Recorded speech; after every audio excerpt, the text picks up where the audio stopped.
Yeah, this is one of the most alarming things that hasn't really been put out into the atmosphere is that Donald Trump knows that he's deeply unpopular, but he doesn't care. And so he remembers what happened in his first term when he only had the House during that first half of his term. So instead of allowing the people to rise up like the people most likely are planning to do so that the Democrats can take over the House, he's decided that he wants to go after multiple seats in the House as it relates to Texas.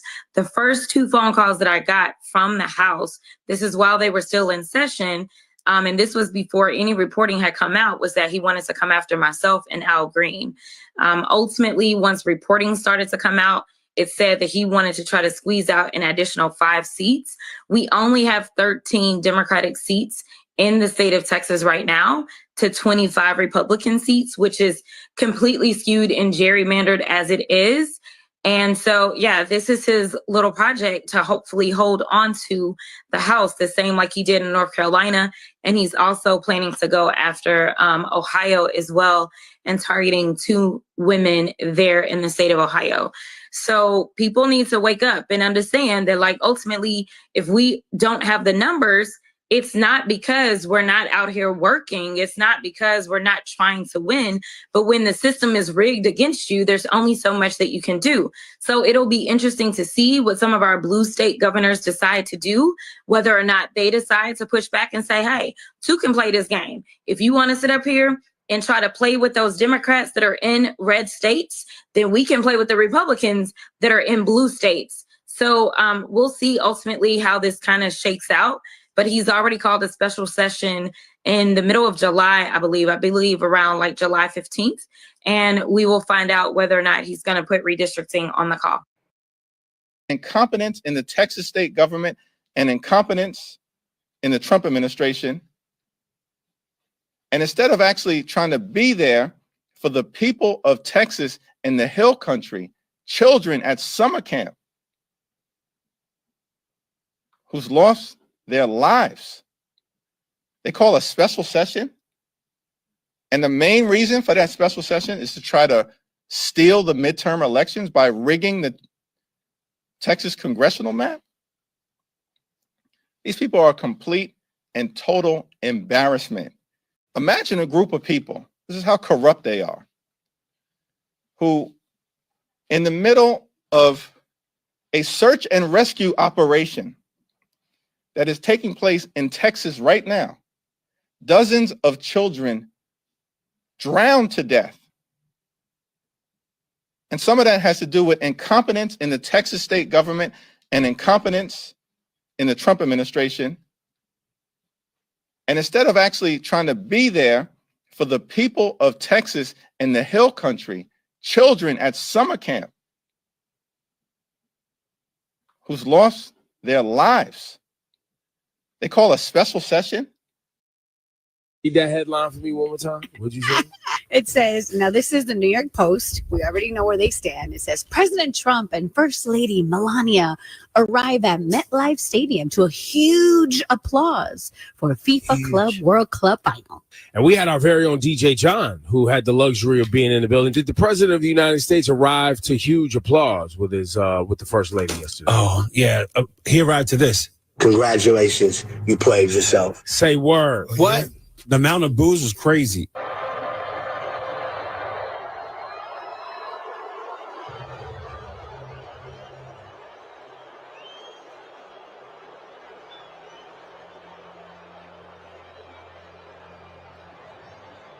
He got booed, bro. As soon as he walked out, booze was happening. There's definitely a disconnect on what mainstream media in the U.S. And by the way, this is what they call authoritarianism looks like, where the media is scared to cover accurately what happened to the president for fear of backlash. Laura, read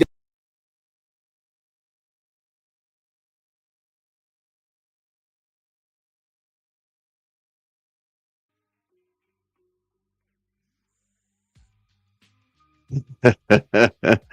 Wow. Good morning, and welcome to another edition of Let It Be Known. Those videos tell the story, doesn't it, Niele? It sure does. Peace and love, everybody. Welcome to Let It Be Known, where we bring you the headlines that impact the Black experience. And as you saw, those two videos, first off, Jasmine Crockett, looking a little concerned about the possible redistricting of Texas. We saw Hakeem Jeffries responding. But I think that another part to add to that conversation, Stacy, is Gavin Newsom said if Texas wants to redistrict, guess what? We can do the same in California, and we can draw the maps for Democrats. Guess what? Finally, did you catch it? Gavin Newsom, Hakeem, Jasmine, did you catch it? Finally, Democrats are coming together and with a message that with a cohesive message. Finally, where has that been? See, they all now realize what's at stake, what's going on in Texas. So you got the governor of California who might run for president. You got Hakeem Jeffries, who's been hiding Jeffries and hiding out Jeffries. And of course, our girl Jasmine, all saying the same thing. Finally. It's unbelievable. It's great, but it's unbelievable. They finally got it. Man, it took them 6 months. Good grief of being beat over the head. And now they finally got it. And the other thing to note, the other video, Niele, is about the boos or the cheers. And there's no disconnect with mainstream media. Like he said, he got it right before he finished his monologue there. This is what authoritarianism looks like. Trump wants state-run media, and you get the mainstream media capitulating, and they were actually they took out the sound and put in sound of their own to make it seem like he was being cheered. Fact of the matter is, homeboy got booed mercilessly. He earned every one of those boos, by the way. And then the trophy. This guy, and that's why when they say, I know why they're saying authoritarianism. I just call it what it is. This guy is acting like he said he was going to act like a dictator. This is like a dictator.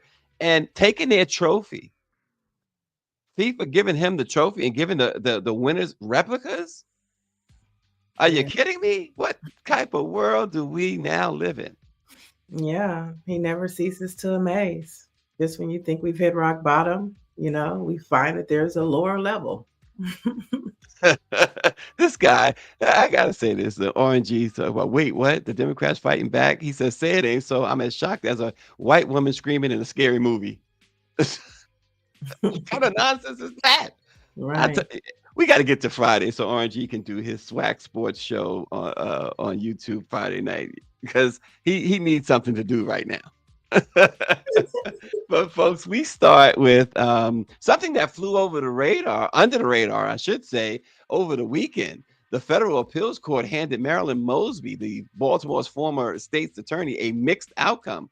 The court overturned her mortgage fraud and conviction. That was huge. They also reversed the seizure of her Florida condo, but it did upheld her perjury convictions. Of course, Marilyn Mosby was originally found guilty of lying to withdraw retirement funds under COVID rules and then using that money to buy 2 luxury properties and lying again to get mortgages. One judge disagreed with the decision to overturn the mortgage fraud charge, arguing that she committed the crime in Maryland by sending false documents. Mosby has called her prosecution unfair and excessive. She just recently finished her home detention and is still fighting to clear her name.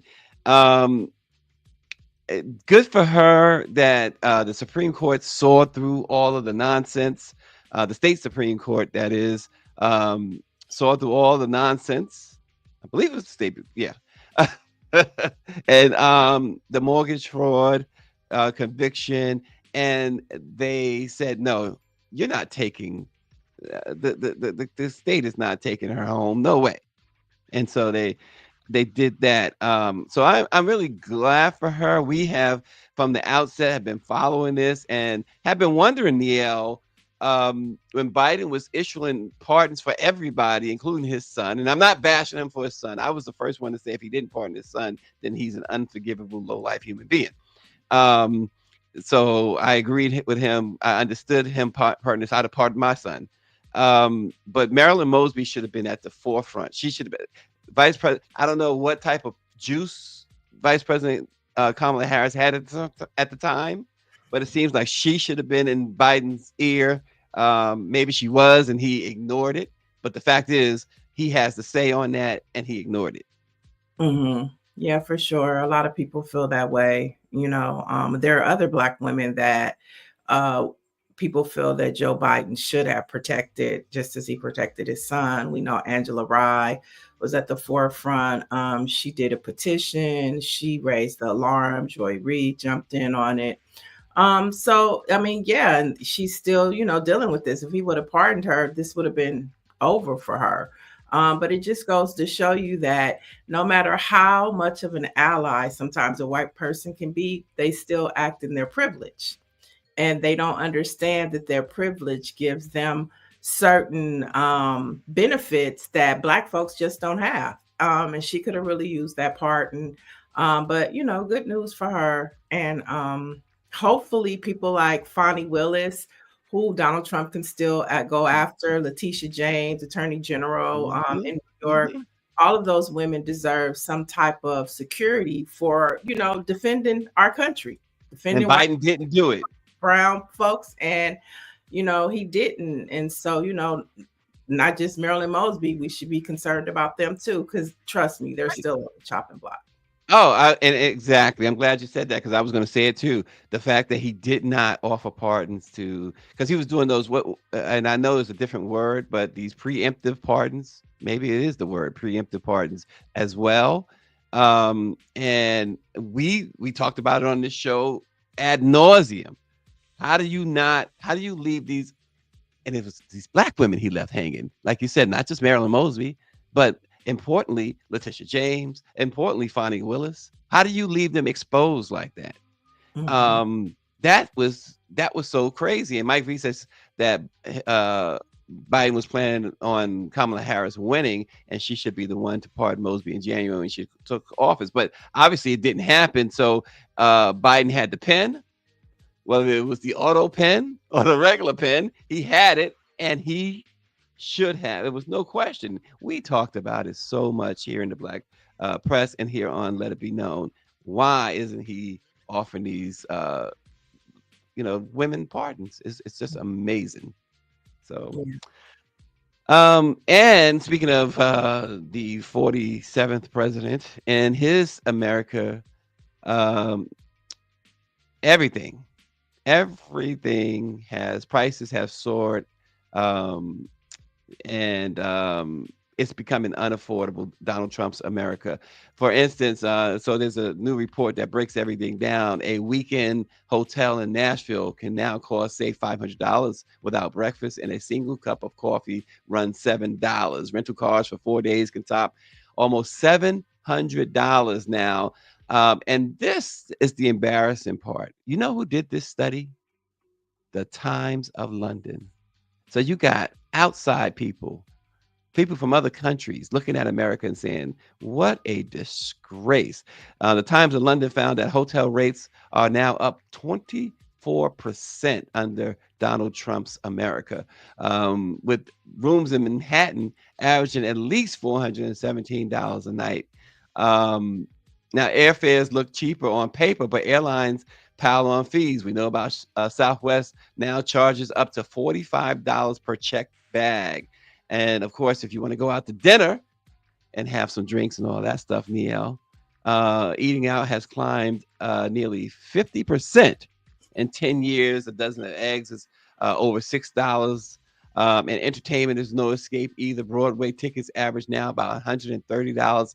And a Disney trip for a family of four can exceed $4,200. So, Niele, if a cup of coffee costs $7 and basic groceries are creeping out of reach, is the American dream now only available to the wealthy people? I mean, I mean, and if you think that's crazy, get ready to pay more for tomatoes and all foods. Tomatoes. Yep, the U.S. is pulling Good out of Lord. its 1996 tomato price agreement with Mexico.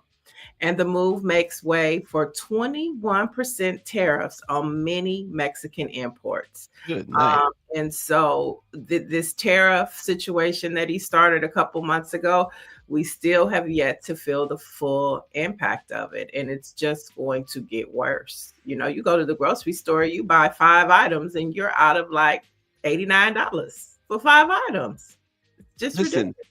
Stephanie Humphrey, the Stephanie Humphrey channel, is saying something that I think is very interesting for people. She says she's thankful for the food pantry at her church, right? But this is where it's going. You know, many more folks are going to be looking for alternative, like food pantries and stuff like that. And a lot of places that offer, like, for instance, when I was a kid growing up, and I noticed that it has gone away for the most part, the free breakfast and free lunch during the summer and stuff like that. Well, that money that used to come out of the federal government, or at least be supplemented by the federal government, Trump has said, no, we're not doing that. We're not feeding kids. We're not helping elderly. Mm-hmm. Yeah, for sure. I know out here, Kendrick Lamar and his wife, they just paid off tons of money for summer program meals for kids here in LA. And so, I mean, a lot of times, you know, some of this stuff, like all of these wealthy celebrities can, you know, step in and, you know, make sure that the kids have summer food programs and things like that. And so hopefully we'll see a lot more of that happening. And a lot of times celebrities, you know, do things like that. We just don't know about it. But when you said that, I thought about that headline about Kendrick Lamar and his wife feeding the kids for the summer out here in LA.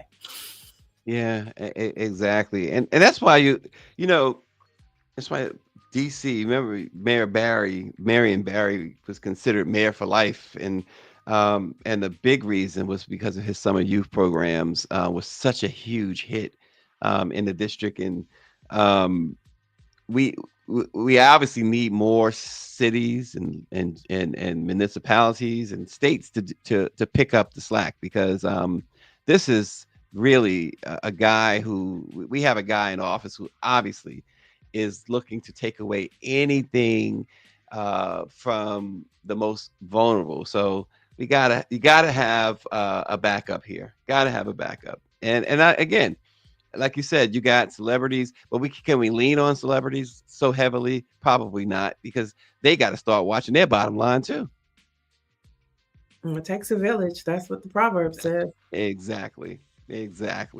Mark Cuban, it's so funny that I meant to bring this up yesterday, and it's so funny that we saw the video and we talked about them unifying, the Democrats unifying, and this comes after Mark Cuban torched them for having no message beyond hating Trump. On Pod Save America, Cuban said their entire platform is, quote, Trump sucks, warning it won't win elections. He says it's not about Trump. It's about helping Americans' lives better, less stressful lives. And the point is, Niele, the question I should say is, are Democrats so obsessed with Trump that they've forgotten how to actually inspire the country? Well, I mean, President Obama is trending today because he was talking to Democrats and told them to stop looking for a Messiah and stop, do something. And I think, they're kind of saying the same thing in a different way. It's like there's more to do than just focus on Donald Trump. Like I just brought up Kendrick Lamar and his wife. I mean, there's something that everything is not solely based around Donald Trump. And the only reason why he's so much in our faces is because of mainstream media, and he has them in his back pocket. But there are things that are happening in this country. There are, like California redistricting. I haven't seen that on the news. There are a lot of things that these municipal mayors, there's a headline trending about how Black mayors are bringing down the homicide in their states. There's Yep. a lot of things that are happening outside of the Trump clan administration. And so, we just need to see more of it. It is happening, but to his point, a lot of these white podcasts like Midas Touch, Pod Save America, they do totally focus on reacting to any and everything that the Trump clan administration is doing instead of amplifying stories that actually are helping move America forward, people of color forward, instead of just Trump clan. Yeah, well, you said something there that the way mainstream covers Trump, it does force our hand in trying to bring perspective, the right perspective, because they're all in his pocket. And so, we have to let people know, because unfortunately, folks will hear a soundbite and then they'll start to believe it. And that's really probably what happened last year, leading up to the election. Folks not really paying attention, and they heard a soundbite from Fox News, and they said, "Oh yeah, we better not go with this lady. She not." And then you heard the talking points. Somebody as big as Janet Jackson. Oh, she's not really Black. As is that mattered when you're going up against a dictator. She's not really Black. What the heck does that got to do with it? She's a woman of color, regardless how you ever look at it. But not only that, and more importantly, she was most qualified. When you broke it down to the two of them. Right. Yeah. So yeah, I mean, but that's why we have to figure out how to get in the algorithm. So people can know what's going on. Can we get in the algorithm, please? It's just wow. And it also appears too, and here's something else that the Democrats have been jumping on. In fact, they're Chris Von Hollen, the Democratic senator out of Maryland, has introduced legislation in which he's trying to get the Epstein files into the permanent record, and he wants them in Congress forthwith. But it appears that Trump is never going to outrun this firestorm. He will eventually, but check out the fact that the rage exploded some more in a bizarre, disturbing turn when Elmo's World, his verified X account was hijacked to unleash a torrent of hate and conspiracy, calling Trump, referencing the Epstein files, calling Trump a child effer, among other things, and a puppet of Israeli Prime Minister Benjamin Netanyahu. So you got even a beloved children's character couldn't escape being used as a mouthpiece for the toxic energy Trump has helped unleash. And apparently when it comes to the Epstein files, he can no longer control. So this stuff has run wild. But I submit, Niele, it's not a bad thing. I mentioned it could be a distraction, and it could be if you allow it. But it's not a bad thing that finally, well, not only this, that he'll get over this, but you do see the main MAGA players up in arms going at Trump about this. So it tells me that there is an issue out there. It may not be the Epstein files, but there's an issue out there that they can get on board, in which they can say, you know what, enough is enough. Dictators have always been overthrown. So watch out. Oh yeah. I mean, it's something. 1 week they was fighting. Elon Musk was fighting the treasurer person. Last week it was, what's his name? Bungami. FBI guy was fighting AG Bondi. I mean, every week is something with this Trump administration. And you never know it's just random things. Like nobody would think that the Epstein file would have the Trump clan administration at odds with each other the way that they are acting. I mean, these people are more concerned about those files than they are their base in Kerr County that just got swept away in a flood. I mean, they are obsessed with these Epstein files. And hopefully we'll have a leak, you know, like there was a Watergate leak. Hopefully somebody has those files on some type of flash drive and they come out. And whoever is on the files, hey, you shouldn't have been there. If Diddy can be prosecuted for having freak offs with grown women, we damn sure should be able to hold white men accountable for taking advantage of young girls. Yeah. Well, the thing is, like I said, it may not be the Epstein situation right now. It's so the MAGA world is so bent out of shape at Trump, but it may not be this issue. But at least for me, it looks like there could be something that they say, you know what, we're done with this guy. And it may not be this. It could be the Epstein files ultimately, but it may not.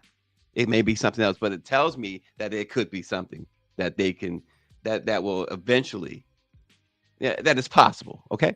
Hope, keep hope alive.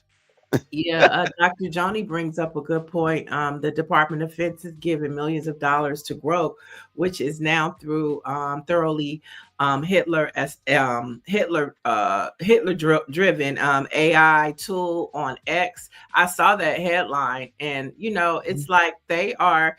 I mean, white supremacy has always been a part of this country, but the way that they are taking us backwards, and the way that they are now doubling down, like our systemic racism has always been a part of this country, but I mean they are really weaving it like a quilt are the fabric of our country as we were rolling it back. You know, 60 years, it took us 60 years of civil rights to get to where we are today, and they are determined to roll it all back. And to your point, like you were saying, Stacy, it's going to be something. You know how it's like it's so many things, and then it could just be the most minute, smallest thing. And you're like, that's what set everybody off. That's what did it. That's what did it. He did this. Because I'm thinking, Nia, I'm thinking like they should have gotten the message and backed off of him on the Epstein thing. The message that, okay, he must be heavily involved in there. Let's leave him alone. Because usually when there's something bad about him, they go the other way. Like Charlie Kirk said yesterday, you know what? I'm going to leave the Epstein stuff alone. I'm just going to trust the administration. You know, so usually, but you still got the Tucker Carlsons and the Bannons of the world still, you know, as MB says, cracks in the surface there. But you're right. It's probably going to be, I agree with you, something. That's what I'm saying. It may not be the Epstein files, but like you said, it might be something that none of us have ever thought of, and very small. Yeah, but I do believe those Epstein files will see the light of day. I think so. Without so many redactions. Because if he releases them now, everything's going to be redacted out, right? He's going to black out everything. And so I'm just hoping there's a whistleblower that has had enough. That they changed their coffee from Starbucks to Pete's, and they just get pissed off, and they're like, I'm pushing the button. I'm telling everybody. Starbucks to Pete's. How is Pete's coffee? It's good. It's good. Mm-hmm. Okay, I know I've had it, but I just don't remember. But you said Starbucks to Pete. That got me. Says 75% of Project 2025 is complete. Wow. And Dr. Joni brings up a good point too. They're mad that now MAGA's mad too that he's supporting Ukraine. You saw him, which I just think is performative, threaten Russia with this. He says 100% tariffs if there's not a deal done in 30 days or whatever, or 50 days or something like that. But I just think that I think that's performative. You know, when it all comes down to it, Putin will put him in his place. I think that Putin pissed him off. You can always tell when somebody has made Donald Trump mad. You can always tell. So when I saw calling names, when I saw that headline, I said, "Oh, Putin is not doing something that he wants." Right. whether it be with Israel or just what maybe it might be some type of backdoor deal. But Putin pissed him off, and so he was sending a message to Putin. It's not all bro in that situation. Okay. Yeah. So Putin did something, and this is his reaction: 100% tariffs, unless. And then he starts sending Patriot missiles to Ukraine. Oh my goodness. What a mess. What a mess. Folks, a Black Texas father is enduring unimaginable. This is where Black press really comes in, right? But a Black Texas father is enduring unimaginable grief after the July 4th weekend flash floods claimed his wife and son. It was a viral TikTok in which JJ Jamon told a CBS Austin reporter, quote, or here we go. He is no longer. He's no longer. Yes, so sir. Both so I must have misunderstood you earlier. I'm so sorry. So your wife and your son and my daughter both fell through the cracks of the plywood when it fell into the deal, but it was one by one. Braxton went first. How old was Braxton? Braxton is 15. Braxton or Braxton? BRA. BR. Your son has been found. How's he doing? Or he is no longer. He's no longer. Yes, so sir. Both your. I mean, and then he goes on. This reporter goes on to ask him, "How are you feeling today? Any hope?" And talking about his wife. Any hope at all? She's alive. I mean, this is so ignorant. This is the word. When you see something like this, and I've been a journalist 30 years, it just makes me so sick that I don't know if this reporter was new, experienced, or whatever. But this is the worst of the worst. And yeah, my goodness is right, RNG. When journalists treat tragedy like entertainment, it doesn't just disrespect the dead. It robs survivors of their humanity. I was sent all the time during the Gulf War, not the Gulf War, the Iraq and Afghanistan. All the time, we'd have folks coming back every day, dead, body bags after body bags after body bags. And my managing editor went through the newsroom and said, I need you to do these stories. I need you to talk to these families. And I talked to many mothers who lost their sons or their husbands, women who lost their husbands or men who lost their wives or their children or whatever. The last thing you want to go up to them, A, is to ask them how they're feeling. B, how the heck do you think they're feeling? B, get the names wrong after he just told you the name. And then say something like, this guy, he already told you that the son was dead, and then you bring him back up. This was just so cringeworthy to me. Personally, folks, I took it very personally when I saw this, and that's why I wanted to make sure we talked about it today. It was so cringeworthy. As a experienced journalist, I found this to be so deplorable that I wanted to call CBS and say, that guy needs to be fired. Not call CBS and get him fired. Get him fired. This was horrible, because I also believe that if that was a white man he was talking to, that conversation would have went a totally different way. So also the reporter was white. I didn't see him. He's white. I'm assuming based on his voice, so I could be wrong. But regardless, I don't care if he's white, black, or whatever. You cannot do what he did. This was just atrocious. This is so egregious that he is no way he could represent you going forward, CBS. There you have it. That's exactly how I feel about the situation. But that's me. Niele, it's on you. It's all yours. Stacy has spoken. Let's head to New York, where Andrew Cuomo will run, and he's still going to stay on the ballot. Okay, he's going to run in the general election as an independent. It's been said that he asked Mayor Eric Adams to step out of the race. But he's doing this following the Democratic primary loss to Zohran Mandami. Now, the former governor is hoping a broader electorate will help him salvage his campaign. So, I mean, I guess he didn't get the memo. They don't want you, bro. Well, I think the memo he got, though. But this is an example of white privilege. Like, you lost. Mayor Eric Adams, like him or not, he is the sitting mayor and he is running as an independent. So go sit your ass down somewhere.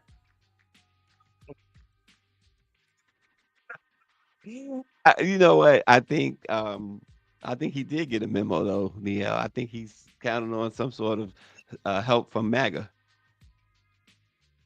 Or, it could be Democrats, because, a lot of Democrats in leadership, Hakeem Jeffries is one of them. I'm not saying that he told Cuomo to run. I'm not saying that. But what I'm saying is that the Democratic Party is not fully supporting Mandami.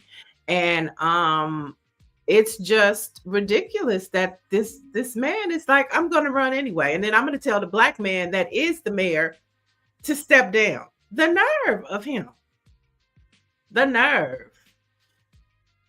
So it'll be interesting. I think the New Yorkers have really already spoken, and that is just going to motivate them to go to the polls even more. And it'll be interesting to pay attention to how New York plays out in this election cycle.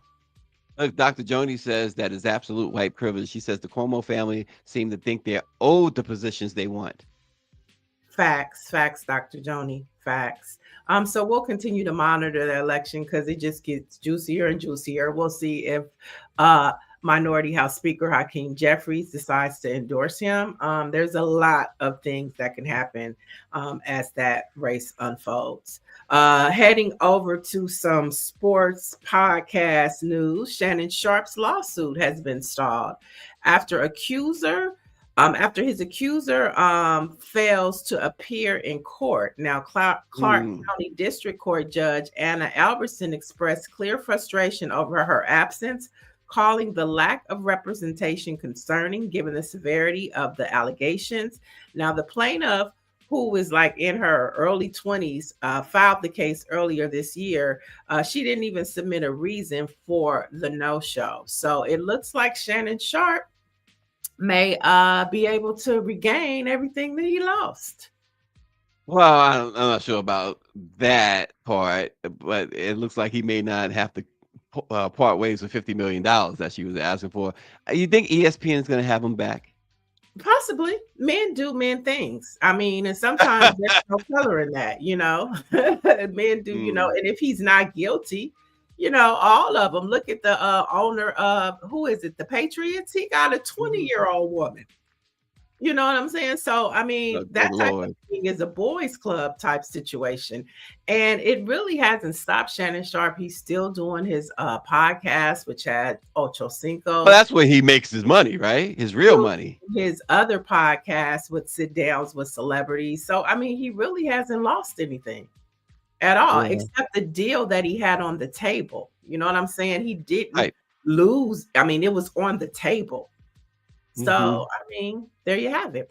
Go ahead. Stephanie Humphreys is saying, she's repeating what she says. She's questioning. She said, men do men things, Sister Niele. They do. They stick together. And sometimes, this is where black men and white men kind of stay on the same playing field, especially in corporate. There was a study that said that, when it comes to corporate business and things of that nature, that white men and black men still tend to stick together when it comes to women. I mean, you see it in the boardrooms all the time. Men do men things. And some things they have in common, black or white.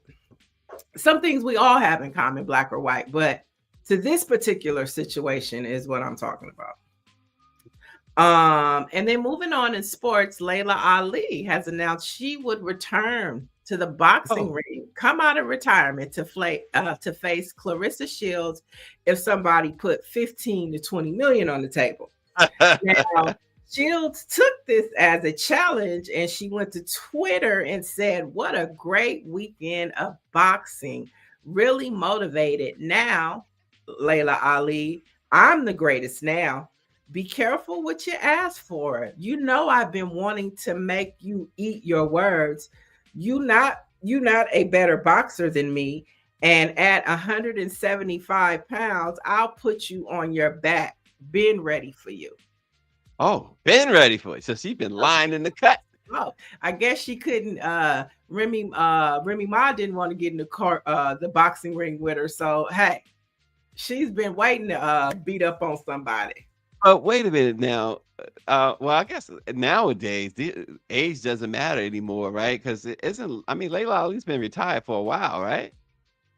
How old? Mhm. She's 47, and what's this? Clarissa Shields. How old is she? She's still in her prime, isn't she? She's the Yeah, champ, isn't she's she? still in her prime. She's 30 years old. But I mean, for $15 to $20 million, I think you would reconsider a lot of things.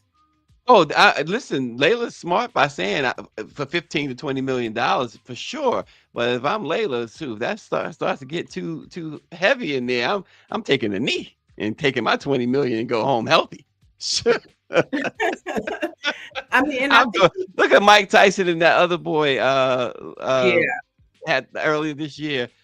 and All that money, $100 million, and it wasn't in a fight. They were love tapping. I think this would be very entertaining and people would tune in because Clarissa Shields has been in the news lately for her back and forth with Remy Ma, her dating Papoose. She's definitely in the pop culture feed now. So to see her fight, the greatest of all time's daughter, Layla Ali, who has definitely made a name for herself in the boxing world, it would definitely be something worth seeing. Yeah, I think people would definitely appreciate seeing something like that. And Remy Ma, though, good and well, she don't want no part of Clarissa Shields in a boxing ring.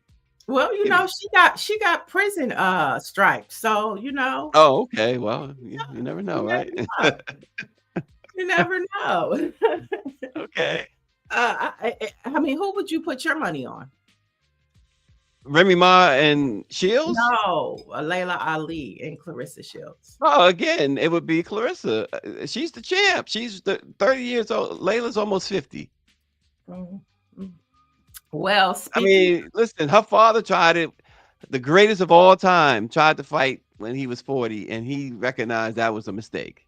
Well, Stephanie Humphrey channel feels different. She says sometimes old school needs to teach new school a lesson. Dr. Allen is going with Layla. Okay. All right. I like it. And I see that who is that? Big She's and who is that? LB. They have their own boxing match going on in the chat. Yes. And listen. LB. My money's on LB. My money's on LB. Big She's, they got their own boxing match going on in the chat. But let's stay right there with betting. Headed to Vegas. It looks like Uno is going to head to Vegas. The popular card game is headed to the Palms Casino Resort as a social gaming experience. Now, the suite will feature gaming tables, private dealers, and various Uno games. But y'all don't get too excited. Entry to the event is limited and money will not be at stake. Well, what's the point? What's the point? Mattel said, and you could have this Uno experience. It starts July 18th and it runs through Sunday, July 20th. So if anybody's headed to Vegas and you love Uno, head over to the Palms Hotel for a little fun. I gotta tell you, I'm gonna take this line. Last night my daughter made me popcorn. I need the popcorn right now because LB said, "You got the bag, I got the bank. We different." I love it. Oh my gosh. Wait a minute. Oh yeah, they've been going at it. I love it. I like that line though. I'm using that. We got You a get show. the bag, I get the bank. We different. You not Mike- like us. I like it. Okay, I'm with you, Mike V. I love spades. I definitely would love to see some spades. Can you imagine Black people in a casino at a spades table? Woo! What a time! What a time! They don't have a casino game about spades? Mm-mm. No, because you're right. Because Black folks would be all up in there every payday. I do some spades now. Okay. Um, Oh wow. last but not least, we want to Oh, she congratulate. said, wait. She said we're gonna have let it be known is gonna have a spades event. Nice, Greer, nice. Greer said we're gonna have a spade. Oh, Bruce. Okay. Okay, I'm with it. And last but not least, we want to congratulate 19-year-old chess player Jessica Hyatt, who recently became the youngest African American woman to earn the National Masters title in chess. Right. Now, she has earned over 40,000 in college scholarships due to playing chess. I hope that number goes up more than 40,000. That's only damn near a half semester. Do you know how to play chess? No, I'm not a chess player. I know how to play Oh. checkers. Me too. I can play the heck out of some checkers. Yeah, but congratulations to her. That's a huge deal. Mental game. So let's get her some more scholarships, y'all. Absolutely. I listen. I'm a little distracted. I'm sorry. I just love what's going on here with LB and Big Cheese, whatever.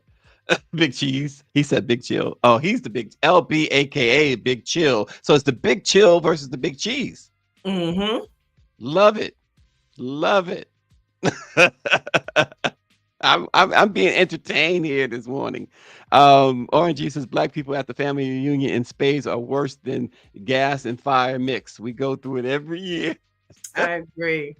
It's such a Yeah, I admire chess players too, Dr. Marilyn. I have a friend I grew up with is a major chess player who he blows my mind at how he can play. Yeah, it's So definitely a mental game. it is. It really is. It's a great game. Greer says she loves chess. She up there playing chess while we playing checkers. Oh boy! All right, folks, we're gonna give you some Black history facts. She says she played with her children, by the way. So Greer got some smart kids, don't she? Yeah. On this date in 1867, Maggie Lena Walker was born. Now, who is Maggie Lena Walker? Well, she became the first woman and first African American to charter and serve as president of a bank in the United States. She started her career as a teacher and later launched the St. Luke Herald newspaper. In 1902, she founded the St. Luke Penny Savings Bank in Richmond, Virginia, and led it as president. After merging with two other banks, she became chairman of the Consolidated Bank and Trust Company, which served Black families for generations. Though paralysis confined her to a wheelchair by 1928, Ms. Walker continued her work as a business leader and activist until her death in 1934. We think about that, Niele. 1902, she founded a bank in Richmond, Virginia. So she's in the South. She founded a bank, this Black woman. It kind of tells you that even with what's going on today, we worried about this dictator and stuff like that. We can make it happen. Because you can imagine what she faced in 1902. Mm-hmm. For sure. For sure. That's some great stuff. That's why I love when we come up with these gems for the Black History moment. There you go. When we work together to make dollars, it always makes sense. 100%. Also on this day, a tragic loss in 1990, hip-hop dancer Trouble T. Roy Dixon of Heavy D and the Boys died after a fall during a performance. I remember that day. It was sad. And so we don't forget the backup dancers, Trouble T. Roy of Heavy D and the Boys. Absolutely. And certainly miss Heavy D too. So wow. There he is, Trouble T. Roy. That's a shame. So many went so young. Gosh. Mm-hmm. Our Black-owned newspaper of the day is the Tri-County Century. It's based in Oxnard, California, not too far from where Niele is situated. The Tri-County is a couple counties away, though, right? The Tri-County Century publishes news primarily current, local, regional, and national news from a minority or a Black perspective. Like a weekly magazine, the Tri-County Century stays in the home from week to week in Ventura County. The publishers say it is a proven fact that newspaper readers are interested in reading media about themselves, the media that they cannot find in any other newspaper. So our Black-owned newspaper of the day is the Tri-County Century. Shout out to the chat this morning. Y'all have really been giving lots of energy. Appreciate it. Lots of energy. Within the show with LB and Big LB, aka Big Chill and Big Cheese. Orange G always coming through with his commentary. Mike V, Michelle, Dr. Joni, the what's our homegirl with the channels, the Stephanie Humphrey channel, Dr. Marilyn, Michelle Madison. Y'all was really keeping us going today. Appreciate y'all. And don't forget, all of y'all, go over to BlackPressUSA.com. Might be something else y'all want to debate about on the website. Yeah. And I also think too, oh, I'm sorry. I stepped on your toes. I hope you wasn't wearing sandals. But I agree with, I like what you talking about the chat. And Stephanie Humphrey says that going back to our Black History fact, that she says, I think about all that our ancestors accomplished with what is considered limited resources. But she says, I think the greatest resources were their determination and, of course, the community. So now that I've stepped all over you, go ahead, finish us out, Niele. I'm sorry. No, I'm done. I'm done. That's okay. Oh, she's done. Yeah, that was done. Well, we're done too, folks. Thanks for watching. Let It Be Known. We'll see you again tomorrow.